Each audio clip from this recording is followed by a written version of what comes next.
လာပါဒီဗီဒီယိုလေးကအနာဂတ်မှာဖြစ်မဲ့တထေးတကြွယ်လောင်းများကိုတည်တဲ့သောလမ်းညွှန်ချက်များကိုပြောကြားပေးခြင်းဖြစ်ပါတယ်အဲ့တော့ဒီဗီဒီယိုကိုတွေ့တဲ့လူကအနာဂတ်မှာတထေးတကြွယ်လောင်းဖြစ်မယ်လို့ကျွန်တော်ရည်စူးအဓိဋ္ဌာန်ထားပါတယ်အဲ့တော့စလိုက်အောင်အတိတ်ကမိမိဟာလွတ်လပ်ပေါ်ပါစွာမိမိ idea တွေမိမိအတွေးခေါ်တွေကနေစတင်ခဲ့တာပါစွန့်စားခဲ့တယ်ပြောရင်ပုံမှန်ပါတယ်မိမိမှာအတွေ့အကြုံတွေကို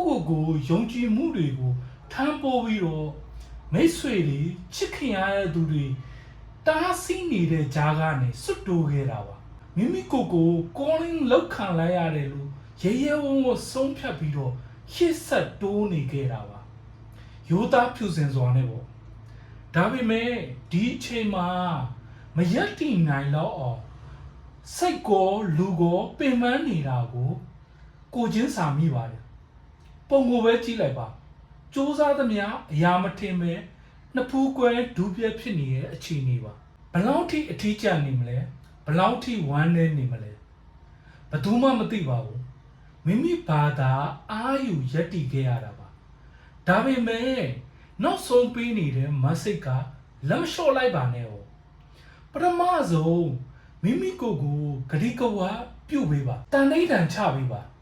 ငါလိုချင်တဲ့ချမ်းသာကြွယ်ဝမှုတွေရရှိမှကျင်းသည်ဖြစ်ပါတယ်ကိုဂတိပေးပါပြီးရင်ရနတ်ကိုမကြည့်ပါနဲ့လုပ်ရမယ့်အလုပ်ကိုကောင်းတဲ့ကောင်းအောင် consistent ရှိအသေးစိတ်စူးစမ်းပေးပါလို့လမ်းညွှန်နေပါတယ် consistent ရှိအသေးစိတ်စူးစမ်းမယ်ဆိုရင်ဒီနိုမန်ကက်ကလေးရဲ့ clover နံပါတ်2ခက်လေးကတင့်ကိုကံကောင်းခြင်းတွေ universe ကလက်ဆောင်ပေးတော့မှာဖြစ်ပါတယ်လို့အနာဂတ်မှာဖြစ်မဲ့တထေးတကြွယ်များစီတို့လမ်းညွှန်ချက်ပို့လိုက်ပါတယ် energy claim လိုက်ပါဦးဘဝမှာလမ်းပြောင်းနေလို့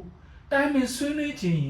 package 2မျိုးနဲ့ detail personal reading လုပ်ပေးနေပါတယ်ကျေးဇူးတင်ပါတယ်